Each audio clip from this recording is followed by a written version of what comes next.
Never rely on financial statements blindly. Yes, you heard it right.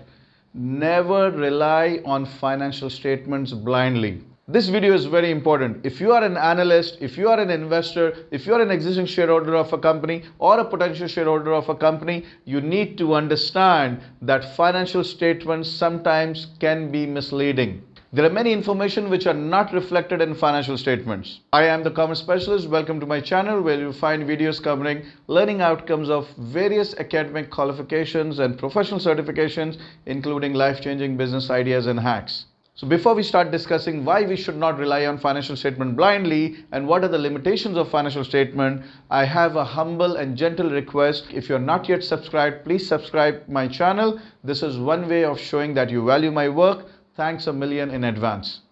So let's jump into the discussion. The very first information financial statements do not show you is the human resources, the human assets, the people who are working for the company.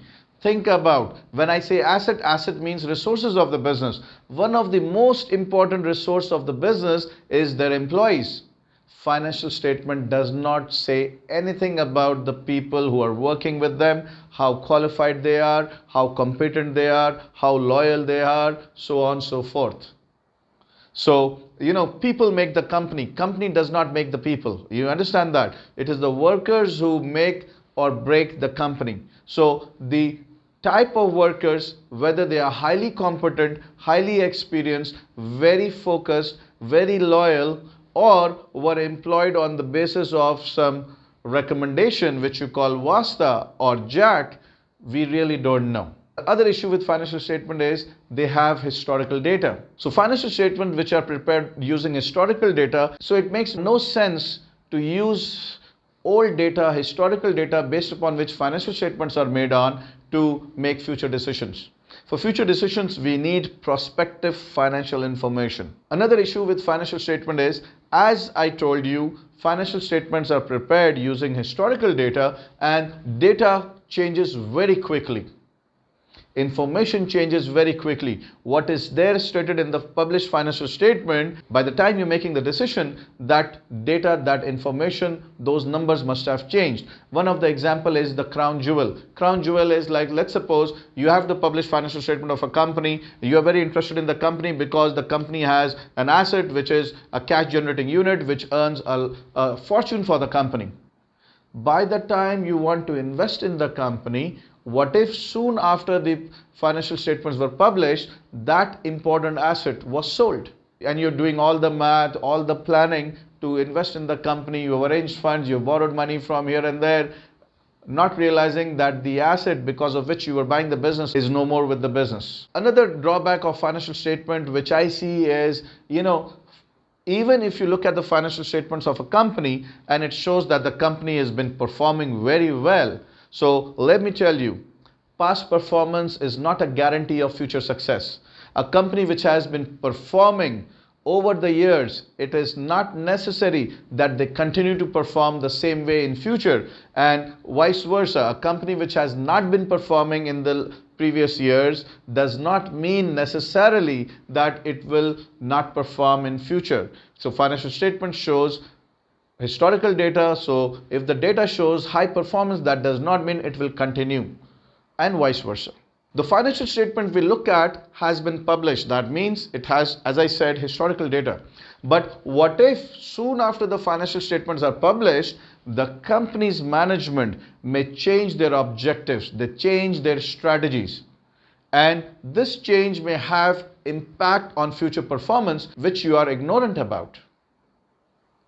At the same time, what can happen is the financial statements which you have with you is of a high performing company, but as soon as the financial statements were published, soon after the year end when the financial statements were published, the management which made the company perform over the years has left the company. I have worked in 3 multinational banks. I give you an example what happens in bank. When the management goes, it's not one person, the whole team moves. So when I was working in one of the banks, I don't want to mention the name of the bank, it was a multinational bank. So once I was in corporate finance, the director of corporate finance left. He did not leave himself. he took his entire team and they were responsible for the high performance of the company. So you may have financial statements of a company, oh, the company is performing very well, they have performed in the last 5 years super normally, that's okay, but you don't know that the A team is no more with the same company, which means now you invest based on past performance. Because the team is no more there, now you invest and you'll get trapped and you'll get stuck with the company. Financial statements are also susceptible to creative accounting. Now, creative accounting, or you call cooking the books, or you window dressing of accounting figures, is very common these days. We all know that accounting standards and principles have some flexibility. Flexibility in terms of choosing accounting policies, accounting methods, creating provisions, and so on. And most of the time, companies use this flexibility for achieving the desired result. They prepare financial statement in such a way so that the figures published in the financial statements are very appealing and attractive to an existing investor, an analyst, or a potential investor. Since creative accounting is very common, although it is not done as much as it used to be earlier because of the introduction of new financial reporting standards, international accounting standards, international standards on auditing, introduction and application of new law and rules. To give you an example, like you were talking about the Code of Corporate Governance, the Sarbanes-Oxley's Act, and other acts and regulations which are in place, which has reduced the practice of creative accounting to a great deal, but it has not been eliminated. So here I would like to tell you why companies do creative accounting. Obviously, one of the reasons is they want to show better results, but sometimes they are under stress, they are under pressure by the shareholders, by the regulators, and they have to show certain results, maintain certain specific ratios, otherwise they may face some penalties, or worst come worst scenario, they may have to close down, or investors may go away. So they do the creative accounting. How creative accounting is done? Let me give you some examples.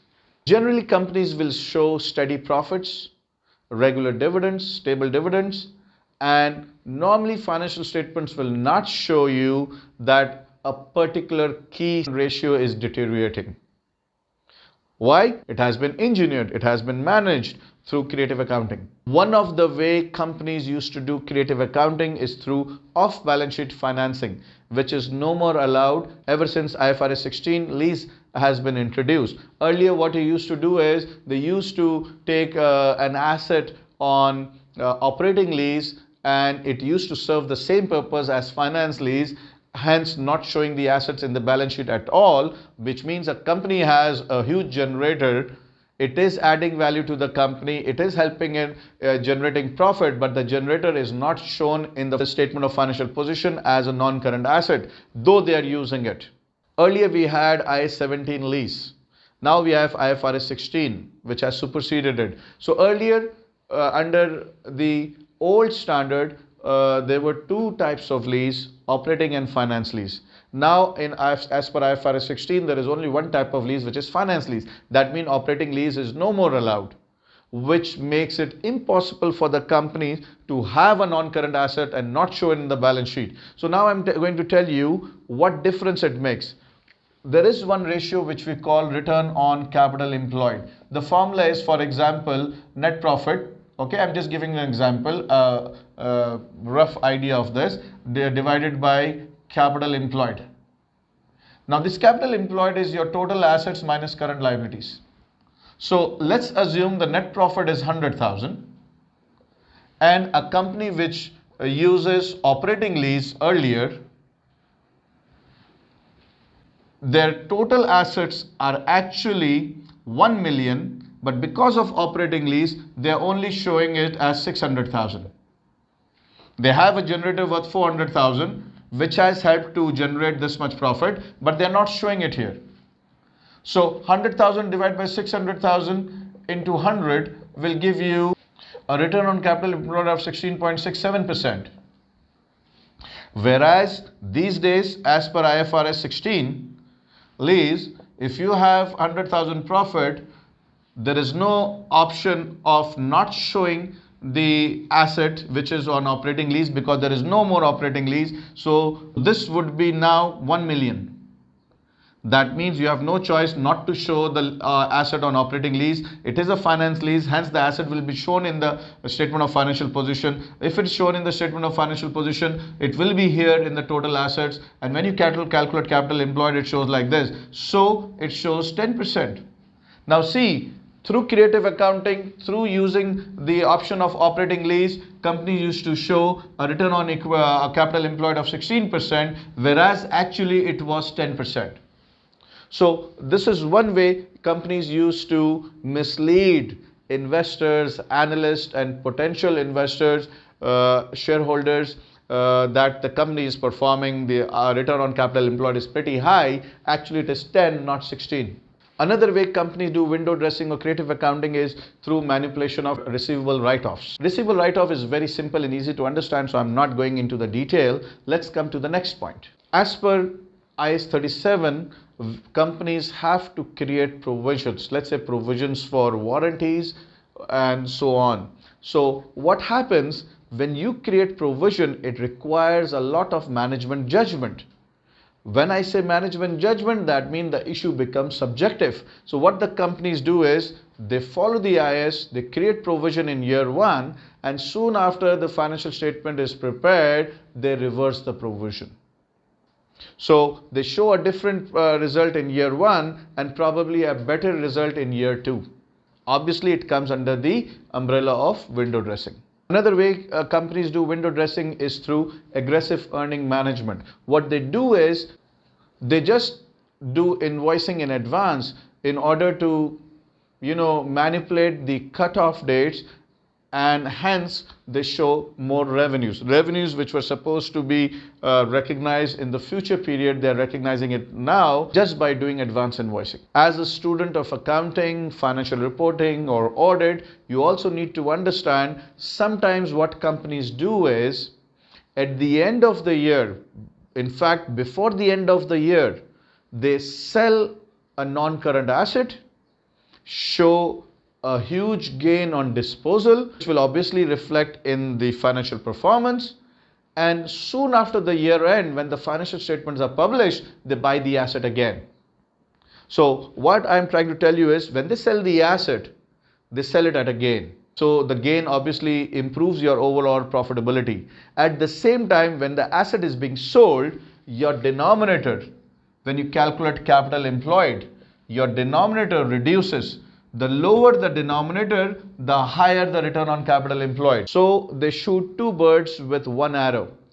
Selling the non-current assets before the year end, showing huge gain, increasing the return on capital employed, throwing dust into the eyes of the analyst and potential shareholders, and soon after the year end, beginning of the next year, they buy the same asset back. So what they have done is temporarily they have shown better results for previous year. Another common way of window dressing and creative accounting is what company does is at the end of the year, obviously financial statements are to be made, numbers will be reflected in the statement of financial position. So what they do is they pay off their long-term loans, if not all, a major portion. Now when they pay off the long-term loan, the gearing goes down, the risk goes down, the numbers improve. And this is reflected in the financial statement, which is in your and my hand. We can see the financial statement and we can make calculate ratios. But what actually happens is once the financial statements have been prepared and published with better results and lower gearing, as soon as the next year starts, they start borrowing again. So the gearing goes up. But what has been shown in the published financial statement of last year, that the gearing is low, the risk is low, the company has a very strong solvency position. So guys, you'll be thinking that most of the public limited companies do so much of creative accounting. What is the way out? Let me tell you that all these things used to happen at a very large scale in the olden days. But these days, because of the introduction of new standards, new financial reporting standards, regulations, because of the increased emphasis and focus on Code of Corporate Governance, in US especially, the introduction of Sarbanes-Oxley's Act in 2002, and in UK, the Code of Corporate Governance 2006 and 2010, because of all these regulations and standards, there is a very little space left for companies to maneuver, even if they want to, for creative accounting.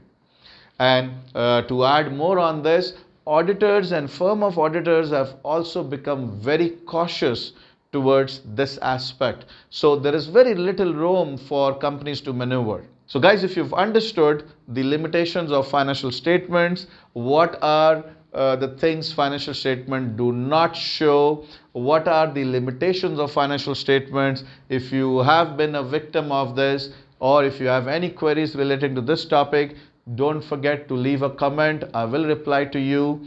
If you like this video, please share it with your dear and near ones so that others can also benefit. Thank you so very much for your precious time. Love you all.